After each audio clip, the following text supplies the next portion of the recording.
Alright, folks, Rich Fantastic with you. It's late Saturday. My apologies. I had some upload problems with the other video, so this will be posted.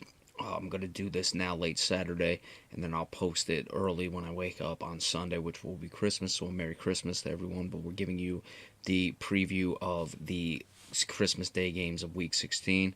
Big one, Baltimore Ravens at 8-6, 2-4 on the road. However, travel to Pittsburgh to play the Steelers, who are 9-5, 4-2 at home. A win will clinch the division for the Steelers. However, a win by the Ravens would mean they control their own destiny, and they still control their own destiny in this one. But a win by the Ravens would mean they sweep the season series, so Pittsburgh will not be able to do anything about the tiebreaker. Injuries for the visiting Ravens: Brett Urban, defensive end; Alex Lewis, guard; Steve Smith, wide receiver, are all questionables. Jimmy Smith, cornerback, is out. Camille Corrier, linebacker, is an injury reserve, out. For the Steelers, Ladarius Green, tight end; Sammy Coates, wide receiver, are doubtful. Shamarko Thomas, a safety, is out.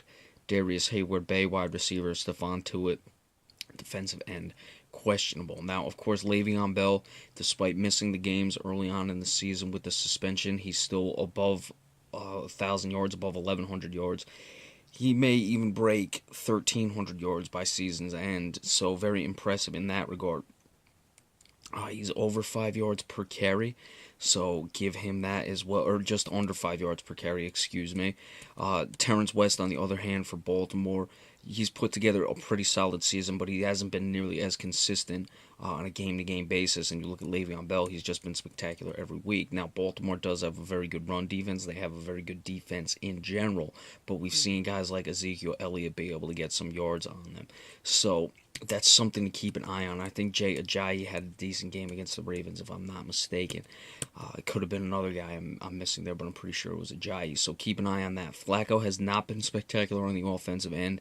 He will have a chance to make plays against this Steelers secondary. So it's going to be interesting to see in that regard who's going to win the matchup. Is Baltimore's defense going to be able to shut down the high-powered offense of the Steelers, or is the Baltimore Ravens pedestrian offense going to be a pedestrian and inconsistent at times offense going to be able to take advantage of what is a suspect Pittsburgh secondary? So let's keep an eye on that. At the end of the day, I expect Le'Veon Bell to be able to carry this team, and the weapons are just too many for Pittsburgh. Antonio Brown, like we said, I picked him to win MVP. His numbers really aren't bad, but he's certainly not going to win the MVP, and they've been down from where he's been in the past. This could certainly be a game where he comes up with it, but still 96 receptions, just under 1,200 yards, and 11 touchdowns. So it's not like he's playing poorly by any measure. He's just set such a high bar for himself. Without Jimmy Smith being in the game, I see Pittsburgh being able to take advantage of that. However, Jimmy Smith is more of a guy who would mark up a Sammy Coates, who is doubtful in this one. Martavis Bryant, who's not playing. I'm just giving, Martavis Bryant is out, of course. I'm just giving you an example of a guy. Smith is a bigger cornerback, so it'll be interesting to see how that goes without Jimmy Smith in the game. If it will really matter how much Antonio Brown would be going off or not, because I don't even think Jimmy Smith is quite the matchup for Antonio Brown. But with him being out, it's still an issue, and I expect Pittsburgh to be able to get the job done in this one. Going to be fairly moderately scoring. I like 28-23. I think Baltimore will struggle to find the end zone. They'll probably move 20-20, but settle for field goals at times, which Pittsburgh won't, and Pittsburgh will come away with the victory in the division championship and will eliminate the Baltimore Ravens in the process. Denver 8-6, 4-3 on the road, travels to Kansas City to play the Chiefs, who are 10-4, 5-2 at home. For the Broncos, their injuries: Brandon Marshall, linebacker; T.J. Ward, safety; Virgil Green, tight end; A.J. Darby, tight end, are all out. Derek Wolfe, defensive end, is questionable. For the Chiefs, Justin March Lillard, linebacker; Jamal Charles, running back, are injury reserve, out. Phillip Gaines, a defensive back, is out, and Justin Houston, the linebacker, is questionable. Now, Denver will be eliminated with a loss. Should Denver win, they stay alive for a moment, and they clinch the division. For the Raiders, of course, the Raiders are dealing without Derek Carr for an extended period of time, but that's another story for another time.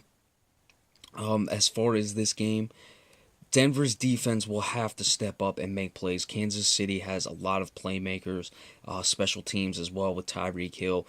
Kansas City likes to spread the ball around, and I don't think that's going to give the Denver pass rush enough time to get to Alex Smith. Trevor Siemian has been proficient this year but he's not been good enough to play. Alex Smith only 12 touchdowns to 6 interceptions. His numbers aren't good, but the Chiefs, they don't like to necessarily throw the ball downfield as much as they do throw it.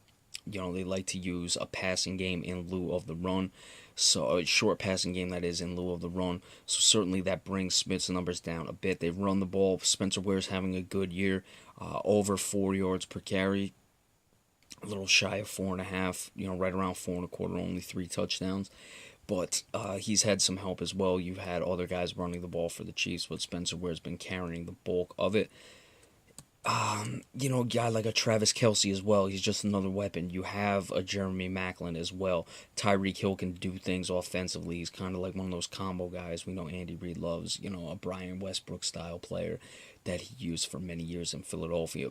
I just don't like this game for the Denver Broncos. I don't think, like I said, the defense can be neutralized by the way Kansas City plays offense, and I don't think Trevor Siemian's going to be able to put up enough points. Kansas City comes away with the victory 24-17 over the Denver Broncos. All right, so wishing everyone a Merry Christmas. These will be posted tomorrow on Christmas Day. Remember, we appreciate all subscriptions. As far as the NBA reports, we will do those come Monday after that barrage of games we're getting tomorrow, so be sure to stay tuned for that as well. Once again, Merry Christmas, and we'll see you later. Thanks so much.